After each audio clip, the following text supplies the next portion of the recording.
everybody could hear that. So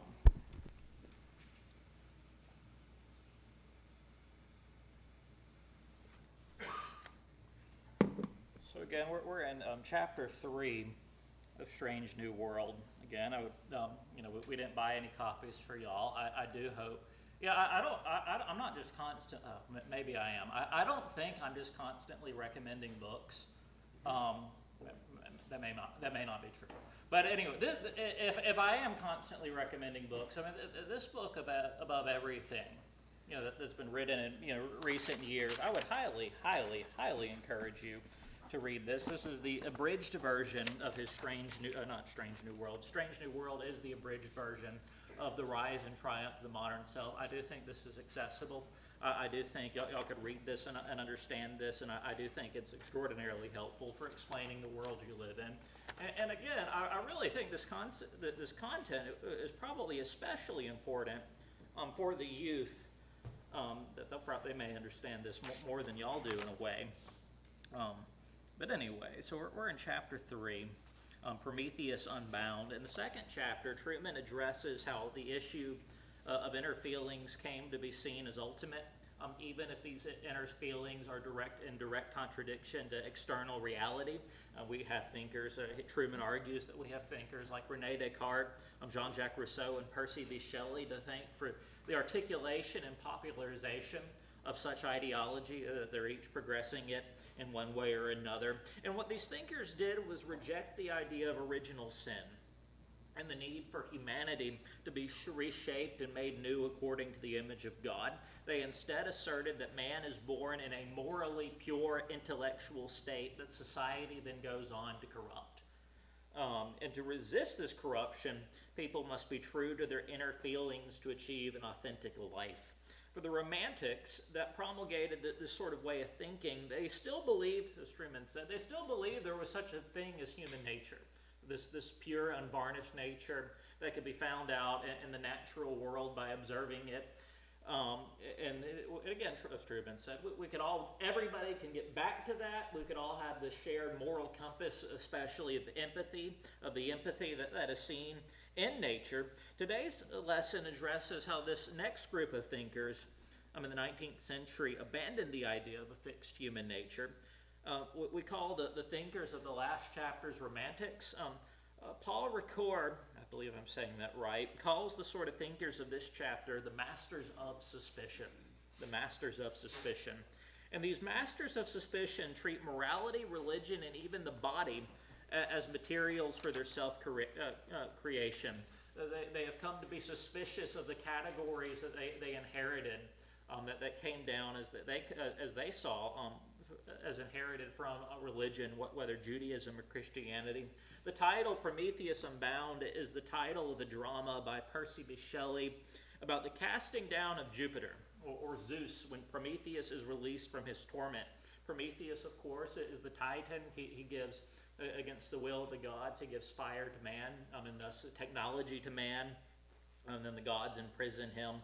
In the original myth, and Percy's and Shelley's version, Prometheus is released, and upon his release, he continues the process of aiding man, releasing man from the tyranny of Jupiter or God, and leading man into further liberation and joy. And the thinkers of today's lesson certainly believed that they were released from God, and that they're in the process, that they are modern Prometheuses, that they are in the process of releasing man, their fellow man, from the same influence of God.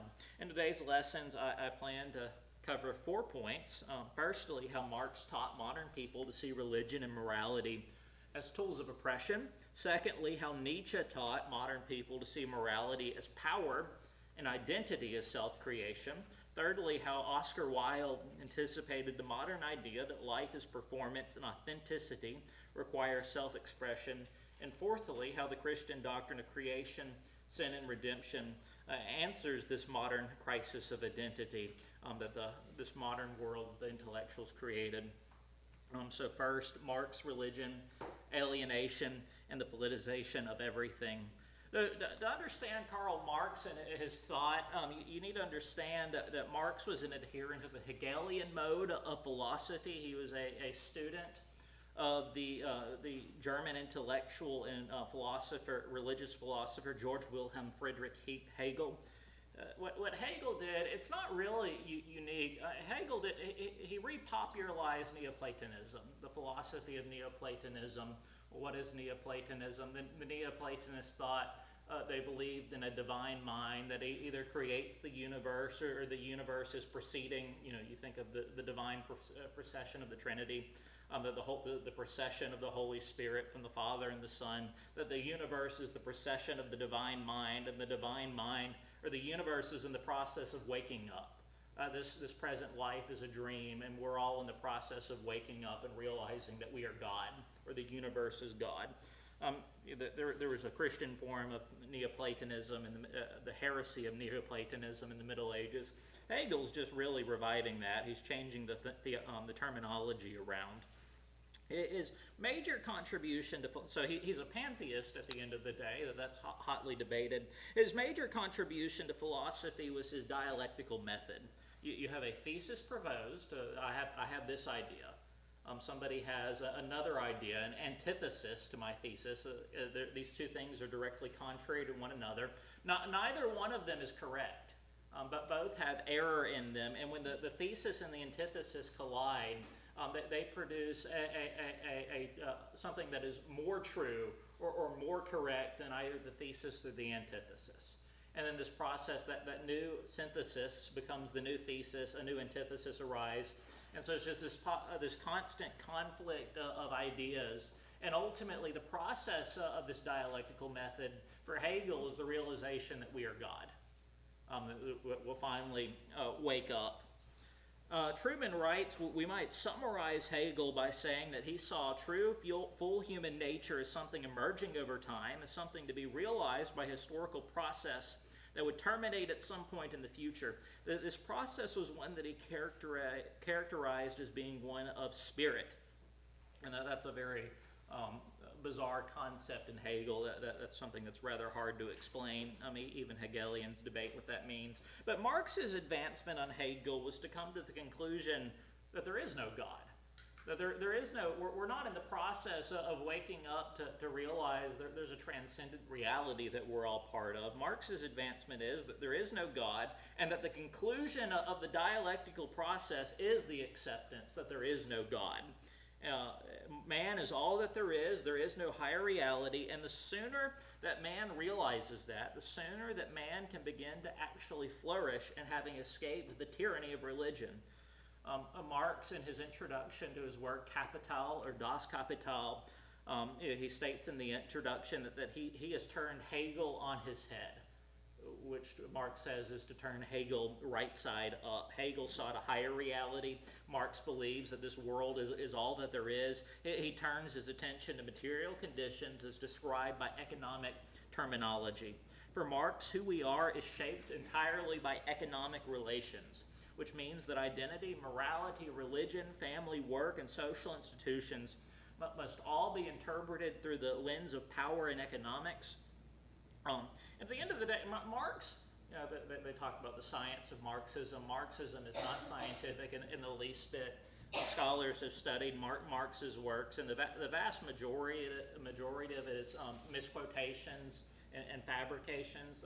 He'll quote something in Das Kapital, or the Communist Manifesto, and if you go back and look at what he's quoting, they're saying the exact opposite of what he says, or in some cases he alters the quotations to make them agree with his philosophy. His philosophy of life is divorced from reality.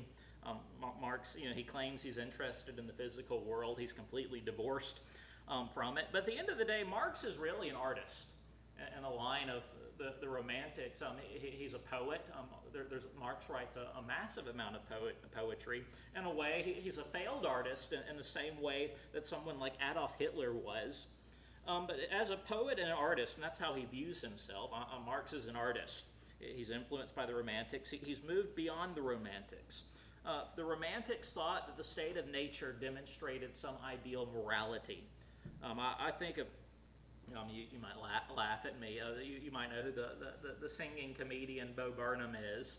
He released a COVID album One of the songs on that's called "This Is How the World Works," and so it begins. It's a sock puppet theater scene.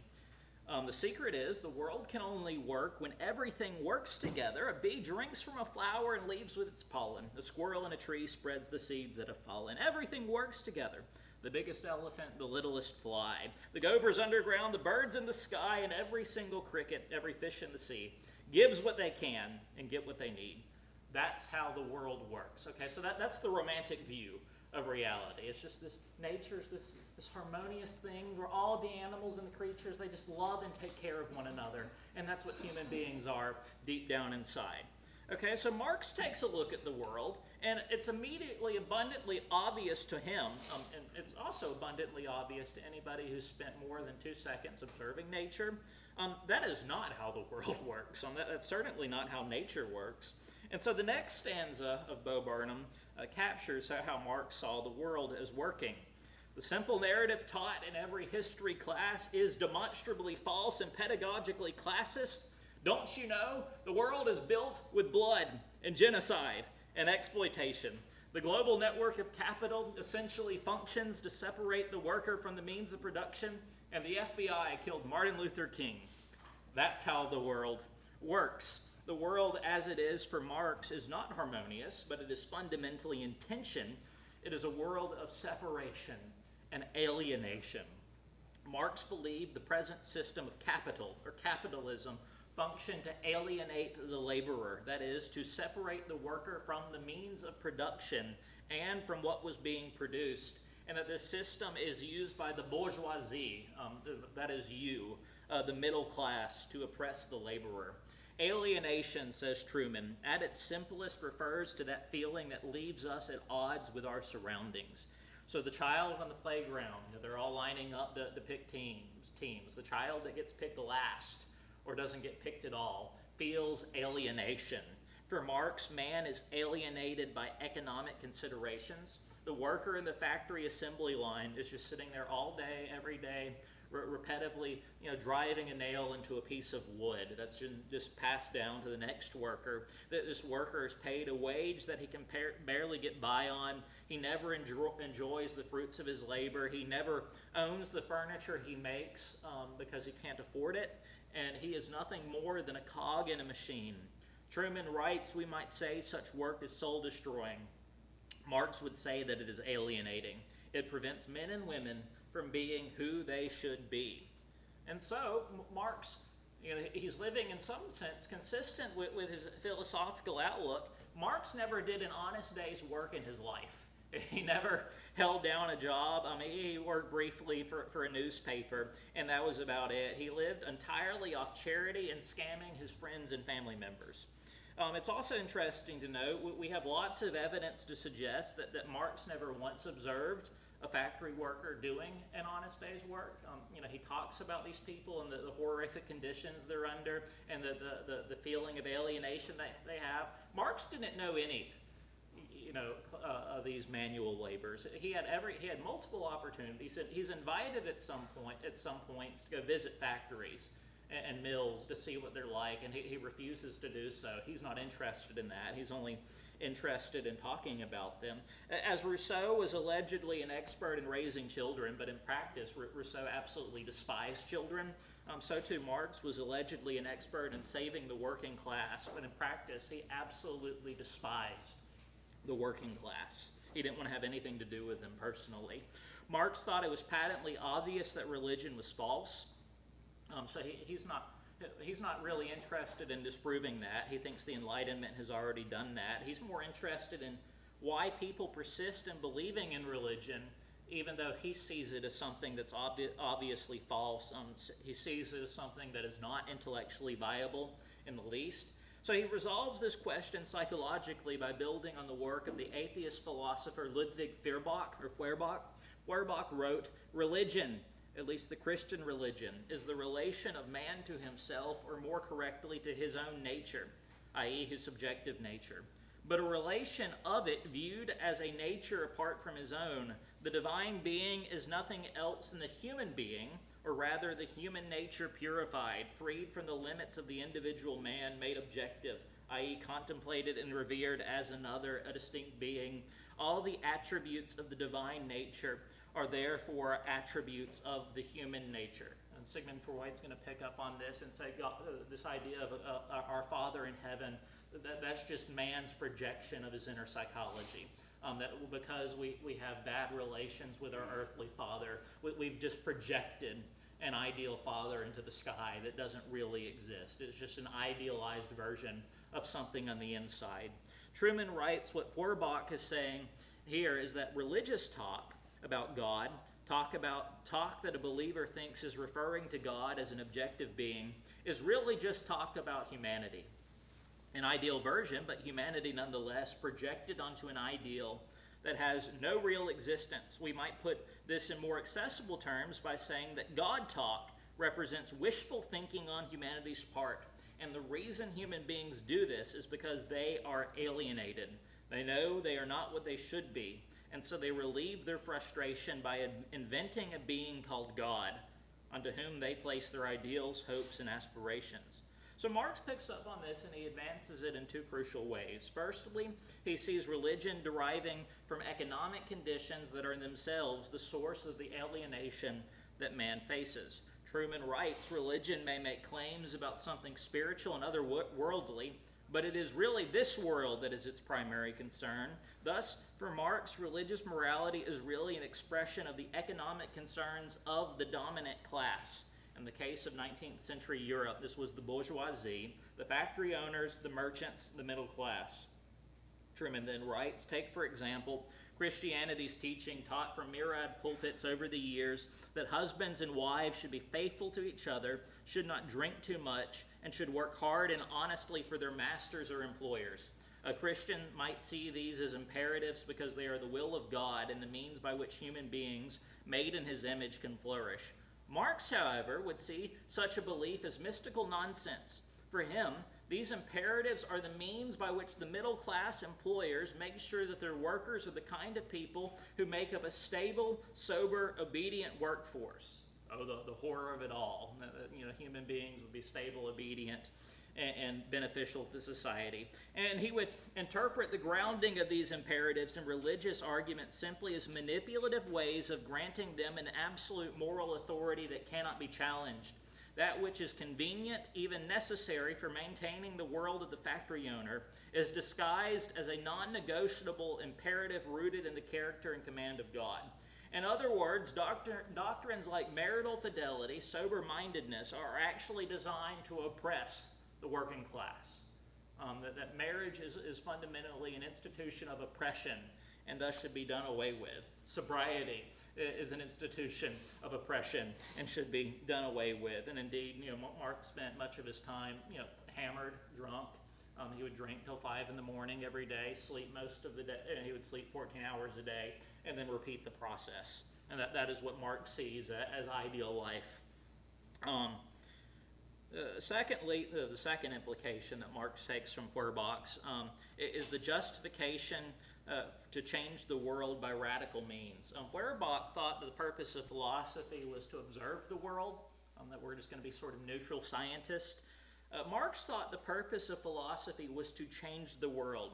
Truman writes, to put it bluntly, if religion is one major means by which the current unjust set of economic relations is maintained, then at the heart of any drive to transform society must lie a pungent and effective criticism of religion. Marx writes, the foundation of irreligious criticism is, man makes religion. Religion does not make man. Religion is indeed the self-consciousness and self-esteem of man who has either not yet won through to himself or has already lost himself again. The struggle against religion is therefore indirectly the struggle against the world whose spiritual aroma is religion. Religious suffering is at one and the same time the expression of real suffering and a protest against real suffering. Religion is the sigh of the oppressed creature, the heart of a heartless world, and the soul of soulless conditions. It is the opium of the people. The abolition of religion as the illusory happiness of the people is the demand for their real happiness. Okay, so we have Marx didn't And Marx is credited with coming up, religion is the opium of the masses. Somebody else said that first. I can't remember the original author. But you know, it's easy. That's the famous thing that most people remember from Marx in terms of his religious views. And it's easy for us to scoff at a phrase like that religion is the opium of the masses. It's just a political tool to keep everybody, drunk and happy, if you will, intoxicated, so they'll be obedient and servile.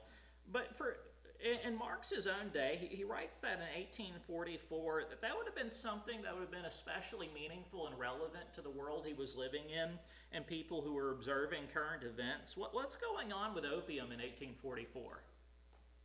It's very popular. It's very popular.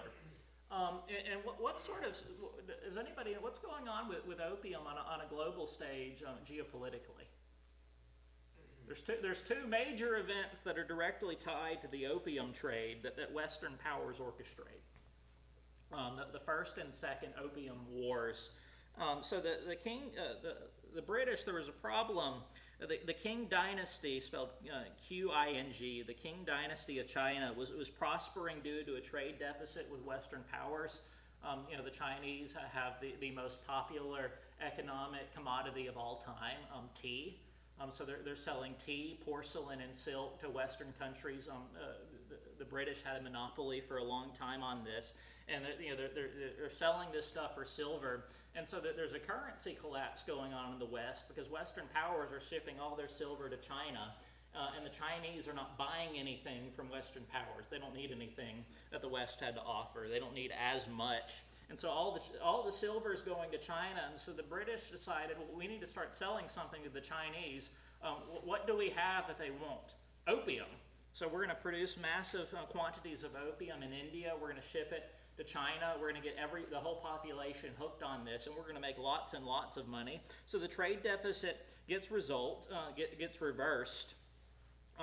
They start shipping. By 1797, they're selling 308 tons, 680,000 pounds of opium to China a year. By comparison, the DEA estimates that somewhere between 15 and 30 tons of heroin come to the U.S. each year today, so less than 10% of the amount of heroin. So that's less than 10% of the amount of opium that got shipped to China in the early 19th century. So again, the goal of this is partly to destabilize Chinese society and of course reverse the trade deficit.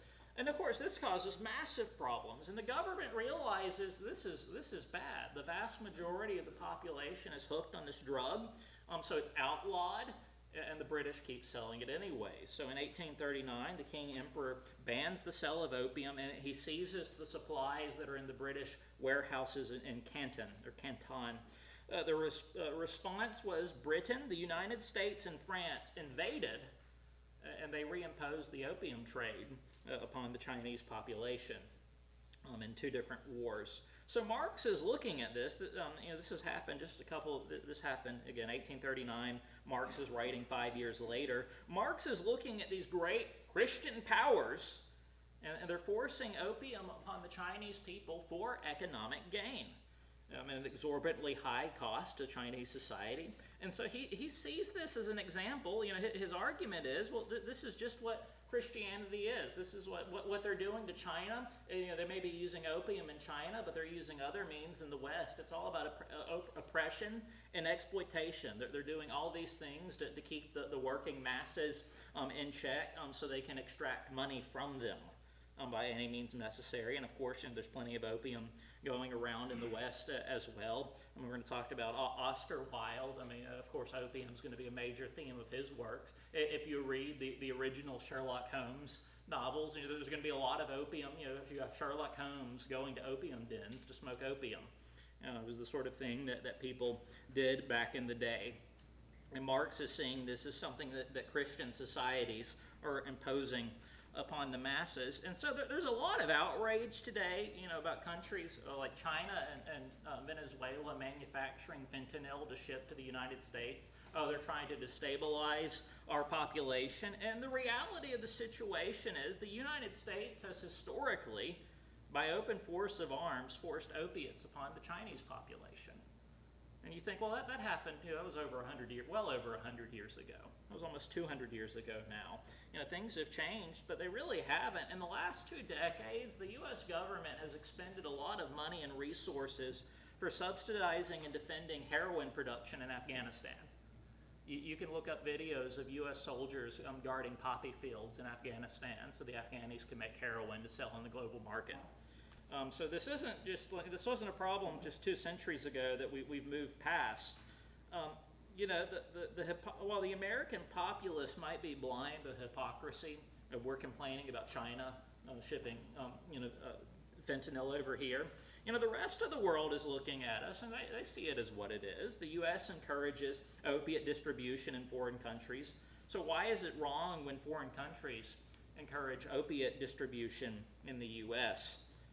Okay, so the thing is, when you claim to be the embodiment of Christian moral order and you force drugs upon other people, then other people inevitably become suspicious of the supposed Christian moral order. Marx certainly was. And again, he's saying religion is the opium of the masses, and the Christian powers are imposing opium upon the Chinese people by force of arms. So Marx gives voice to this suspicion. And we have to admit, he might have had a point, at least right there. Truman writes, in short, Marx lays the groundwork for some of the most basic of our culture's contemporary intuitions. Religion is a sign of intellectual weakness in its adherents and a means of social oppression for its proponents. Further, freedom can be achieved only by the abolition of religion. Above all, the idea that human nature is to be morally framed by theological claims, such as the notion that men and women are made in the image of God, is to be repudiated. Truman later writes, we should also notice in closing that Marx's claim that all human social relations are economic relations has one more significant result. All human social relations must therefore be political, because they all serve the status quo. Whether we are talking about the Boy Scouts or the local golf club, in Marx's world, all have political significance. If society itself is to be transformed, then these two must be arenas of political combat.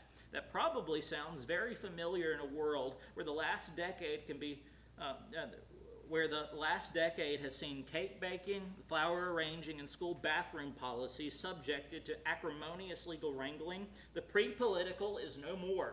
There is nothing in this world where human beings can relate to each other that is not a potential arena of political conflict, because all areas of life connect to the overall economic structure of society, and thus to society's inequalities and injustices.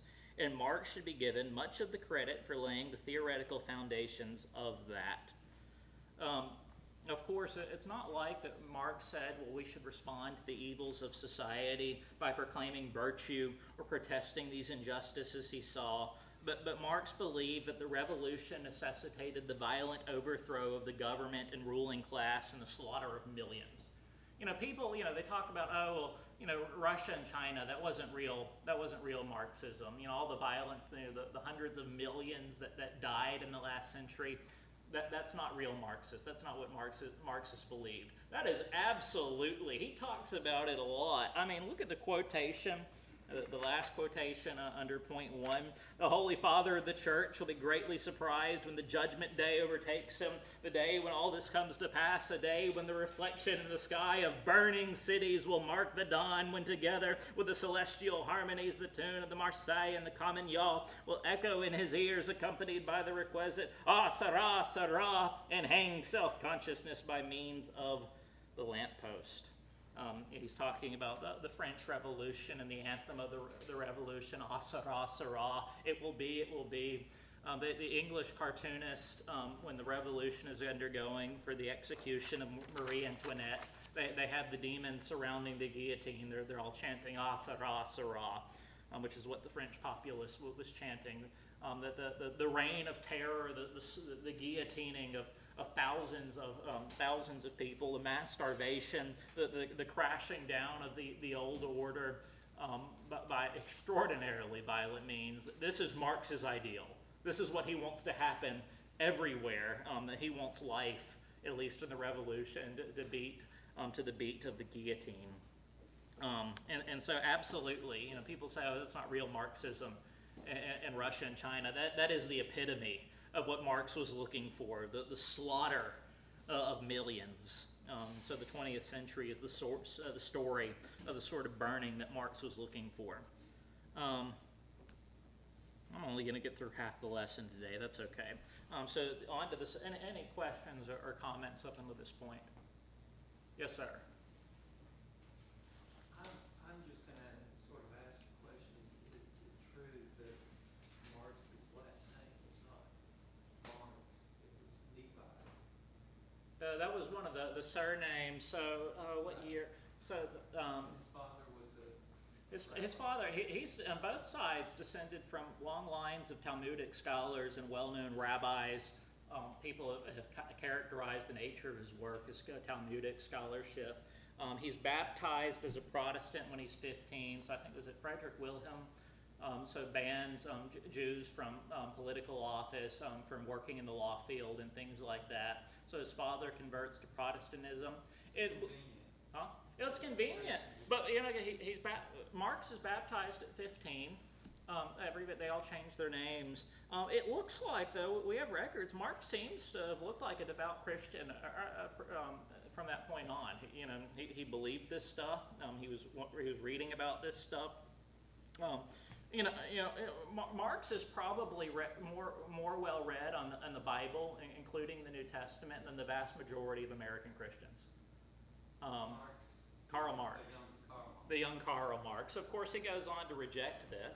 Clearly goes on to reject this. This puts it in an ironic historical context. Yes, and he was also... That explains the world. Yeah, and he's also viciously anti-Semitic. Like you read some of the things that Marx says about. He writes a book on the Jewish question. I think he writes 2 books on the Jewish question, and the stuff he's saying about Jews, if you were reading it out of context, you would think this comes from Hitler. Right. And he's just a racist in general. You should read the sort of things that he says about black people, which is really ironic because you have all these black Marxist, like Black Lives Matters is a Marxist movement. Marx despised black people. The sort of language that he uses for them would be shocking to most people in Black Lives Matter. But anyways, he's vilely anti-Semitic. But of course, he is Jewish. Of course, all the anti-Semitic stuff he says about his fellow Jews, none of that applies to him, of course.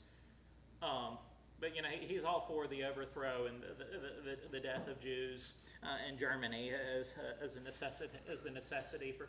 He sees the whole system of capital as fundamentally Jewish.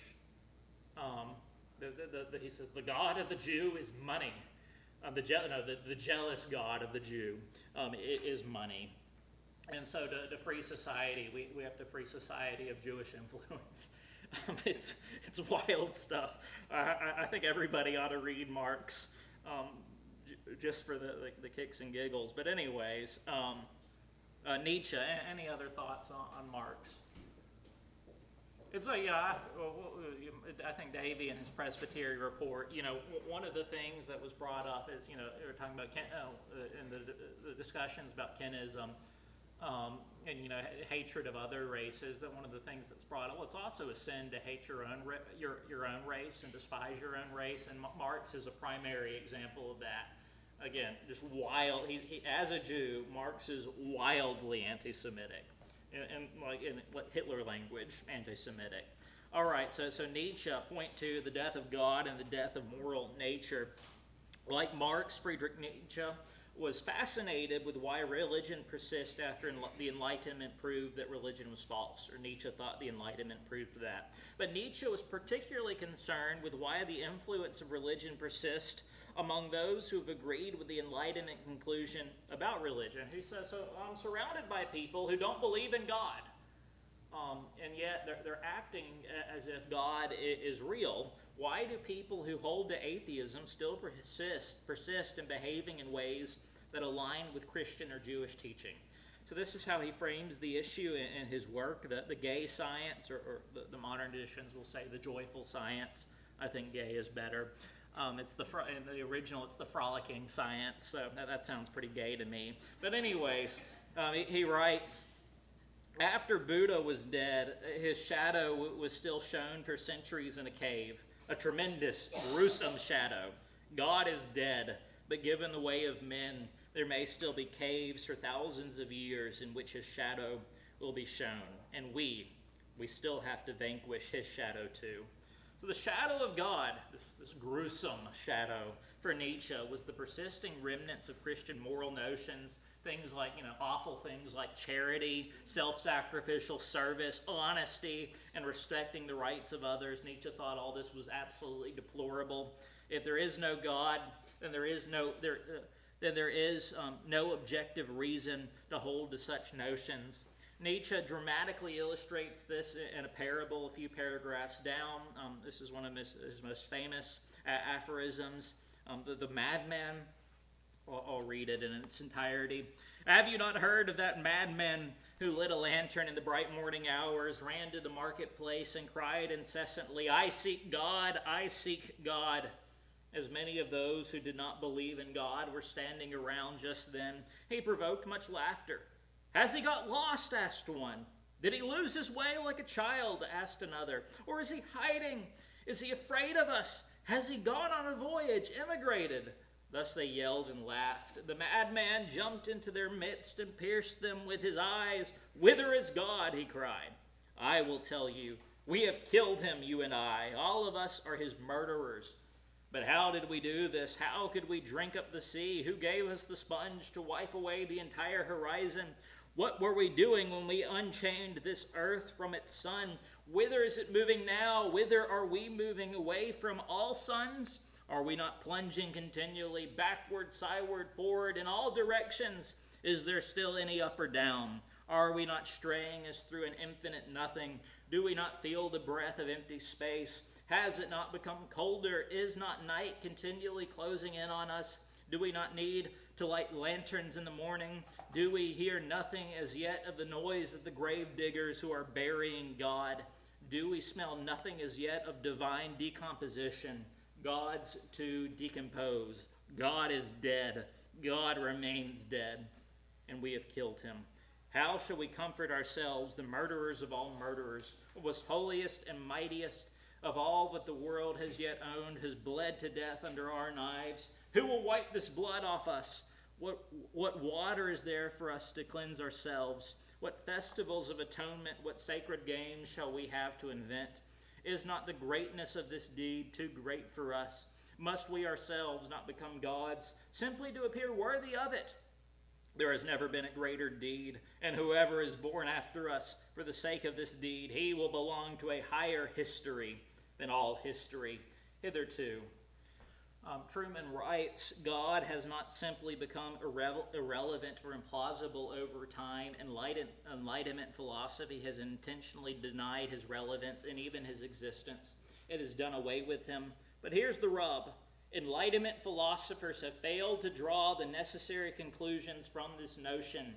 Thus, a figure like the great Immanuel Kant constructed a philosophy in which God played no direct role, but was still necessary as the presupposition of morality. That is precisely the kind of philosopher Nietzsche's madmen here challenges. What he is in effect saying is, you cannot dispense with God or shove him to the margins or make him nothing more than a necessary presupposition for morality. If you displace God, if you kill him, then everything changes. Nothing, absolutely nothing, can stay the same. Most pointedly, there is no moral stability to the universe. There is nothing greater to which the individual must, or even can, be held accountable. There is no moral structure to human nature, no end, as in the chief end of man, in light of which all human beings should shape and direct their lives. We are free from all such constraints. If there is no God, and there is no such thing as man made in his image, and no such thing as an absolute moral standard to which man must adhere to. And so there's also no such thing as objective moral or human nature. So like Marx, Nietzsche saw Christian morality as manipulative, But Nietzsche sees it as manipulative for the opposite reason. Marx says religion is the tool of the ruling elite to manipulate the masses. Nietzsche says the exact opposite thing, that Nietzsche says that religion is the tool of the masses to manipulate the elite. Now, so it's two opposite observations that they still come to the same conclusion about manipulation. For Nietzsche, religion is a tool for manipulation used by the weak and despicable, those who are unwilling or unable to rise to the challenge of self-creation. Truman writes, thus the claim that, say, stealing or killing is wrong because it is against God's will is simply a way of the weak turning the strength of those capable of taking what they want into a sin or a vice. Nietzsche expresses this in terms of a linguistic switch. Originally, he says, there were ideas of good and bad. Good meant strength, bad meant weakness. But over time, and largely through the influence of Christianity and what he dubbed its slave morality, strength became identified with evil and weakness with good. The result was that what was once considered to be good has come to be seen as evil, and what was considered bad has come to be seen as good. When Christianity put forth a God whose strength was made perfect in weakness, it provided a specious rationale for making this inversion, for glorifying weakness and despising strength. As with Marx, Nietzsche sees religion's continued existence in the modern world as something to be explained in psychological terms. This persistence of belief in God fulfills a twofold function. It is a crutch or an excuse by which the weak can avoid the challenge of creating their own meaning in an otherwise meaningless universe, and it's a means by which the weak can demonize and manipulate the strong. For Nietzsche, then, the great task facing human beings is to break free of the metaphysical myths that religion weaves and to shatter the moral codes that hinder individuals from being strong. We might express Nietzsche's thought this way: freed from the burden of being creatures of God, human beings must rise to the challenge of self-creation, of being whoever they choose to be. Perhaps even more bluntly, be whoever or whatever works for you. You should feel no obligation to conform to the standards or criteria of anybody else.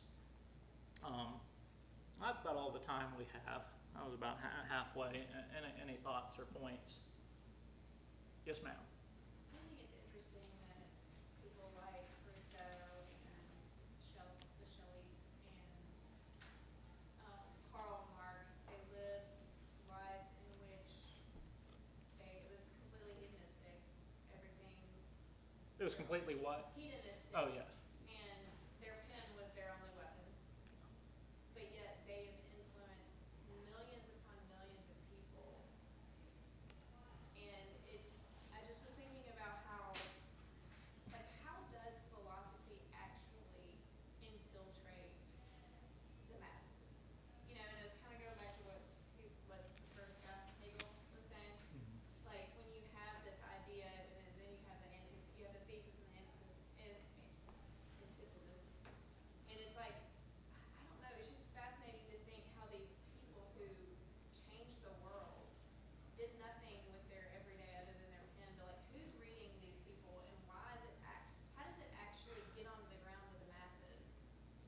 And so that's a big part of what Truman's trying to address. And of course, you know, people like the Romantics, you know, they were good writers in a sense. You know, it's entertaining. You know, some of it's captivating.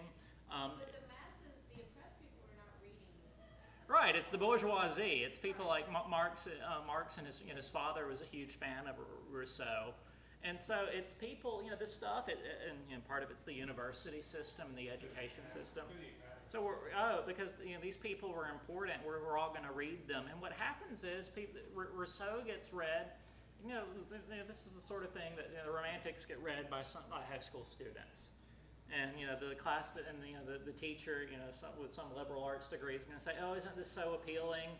You know, the freedom of the self and the individual, and we're all, you know, we're all living for love and empathy, and this just all sounds so wonderful." And what happens is they don't talk about how, you know, Percy Shelley lived his life, or his wife Mary Shelley lived her life, and the horrible way that somebody like Percy Shelley treated his wife.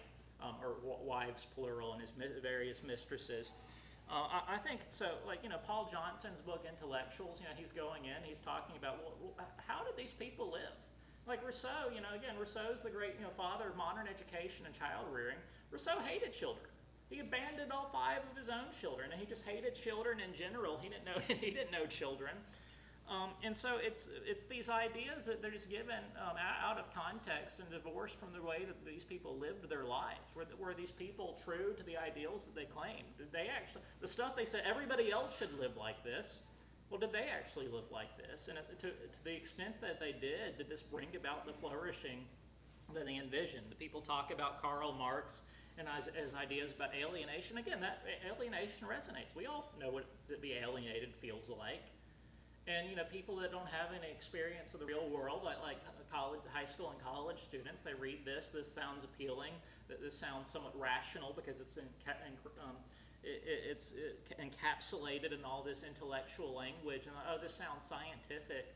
But then again, the history of it all, well, how did Marx's ideas unfold in actuality? Well, it's communist Russia and communist China, the Khmer Rouge in Cambodia, and the slaughter of hundreds of millions of people in the last century, mass starvation and famine, and just horrific atrocities. So it's the ideas they're given without context, and part of the problem is, especially for like high school discussions, the way these intellectuals live their lives is so horrific and abominable that it's hard to have conversations about that with high school students. I think we should anyways. That's because, again, the world is a horrific and abominable place, but I mean, it's just shocking the sort of things that somebody like Shelley did, the way he lived his life. He believed in incest. He tried to kidnap his sister so he could add her to the harem. I mean, it's just horrifically awful stuff. And so the ideals get mentioned, and the reality does not. And so then it all trickles its way through the school system. The academy, that's because all these academics, they see themselves as intellectuals following in this tradition.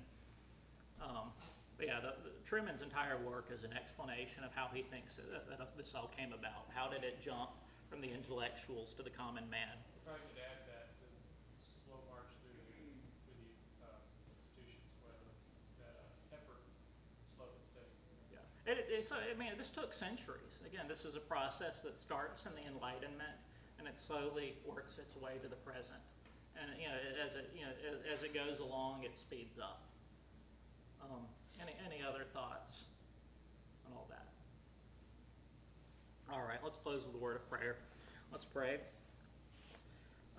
Dear Heavenly Father, help us to understand what these atheistic and very influential thinkers taught, and help us to understand the way these things worked out in practice, the horrific implications these had for the world we live in the modern world that was shaped by their ideas.